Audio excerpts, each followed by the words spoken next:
से हाथ को साफ भी करें। बड़े अच्छे संदेश के संग इसकी शुरुआत हुई है। इस वक्त मैंने आपको ठीक 1 साल पहले भी इंटरव्यू किया था, आज ही के दिन। उसके बाद भी इंटरव्यू किया था 4 महीने पहले। पर आज 1 साल पहले आपने हमसे कहा था, जो कि बहुत बड़ी खबर भी बनी थी, आपने उस वक्त ऐलान किया था कि आप बिहार का चुनाव नीतीश कुमार के नेतृत्व में लड़ेंगे।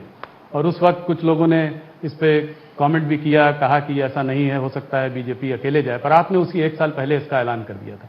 तो 2015 और आज, इसको आप कैसे देखते हैं? उस वक्त आप नीतीश जी के खिलाफ थे, आज आप नीतीश के साथ हैं। तो इस चुनाव में आपका आंकलन क्या है? और आपका प्रेडिक्शन बहुत वो माना जाता है, क्या नंबर लगाएंगे आप कि कितनी सीट जीतेगी? देखिए, हमने जब से नीतीश कुमार जी के साथ हमारी सरकार बनी, तब से भारतीय जनता पार्टी ने फैसला किया था कि बिहार का जो 2020 का चुनाव है वो हम नीतीश कुमार जी के नेतृत्व में लड़ेंगे। और ये सार्वजनिक रूप से, पहले मैं पार्टी अध्यक्ष था तब मैं, और अब नड्डा जी ने भी कहा है, इसमें कोई दो राय नहीं है, दो मत नहीं है। मैं आज फिर से दोहराना चाहता हूं कि चुनाव बिहार में श्री नीतीश कुमार के नेतृत्व में लड़ा जा रहा है और नरेंद्र मोदी जी एनडीए के सर्वमान्य प्रमुख नेता हैं, उनके नेतृत्व में लड़ा जा रहा है। तो जो कुछ भी भ्रांतियां फैलाने का प्रयास कर रहा है, मैं आज इस पर बड़ा फुल स्टॉप लगाना चाहता हूं।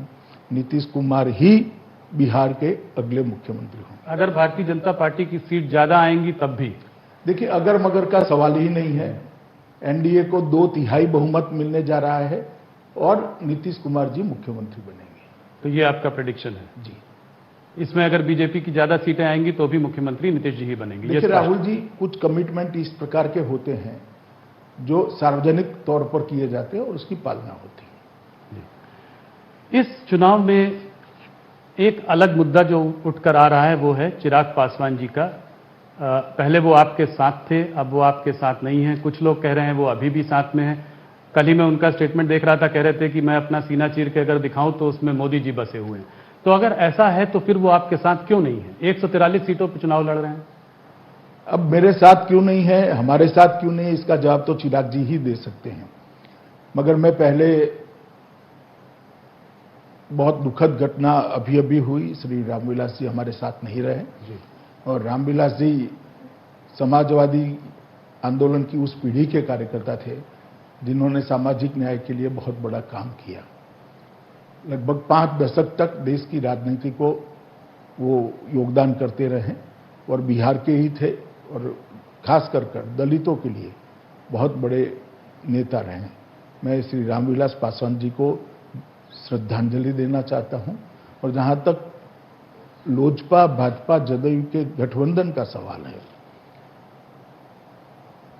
भाजपा की ओर से, जदयू की ओर से लोजपा को उचित जो बनती थी वो सीटों को कई बार ऑफर किया गया, कई बार नेगोशिएशन भी किया गया। अभी अभी मैंने अखबार में पढ़ा कि मैंने नहीं कहा, उन्होंने नहीं कहा, ये भी सच नहीं है। मेरी भी चिराग भाई के साथ कई बार बात हुई, कितनी सीट बनती है, इतनी सीटों पर आप मान जाइए और अगर कुछ है तो नेगोशिएशन के लिए आइए। कितनी सीट दी थी आपने? मैं नंबर सार्वजनिक करना नहीं चाहता हूं क्योंकि सार्वजनिक जीवन में ये ठीक नहीं होगा। मगर जो एक नया साथी जनता दल आया था, गत विधानसभा चुनाव में जनता दल नहीं था जी। तो जनता दल हमारे साथ जुड़ता है तो भाजपा और लोजपा दोनों की सीटें कुछ कुछ तो कम होगी, हमारी भी हुई है जी, ये लाजमी था। तो सबने अपनी अपनी सीटें कम करनी थी, ये एक समझौता था, मगर वो नहीं हो पाया और नहीं हो पाया तो बड़े दुख के साथ हमने अलग होना पड़ा।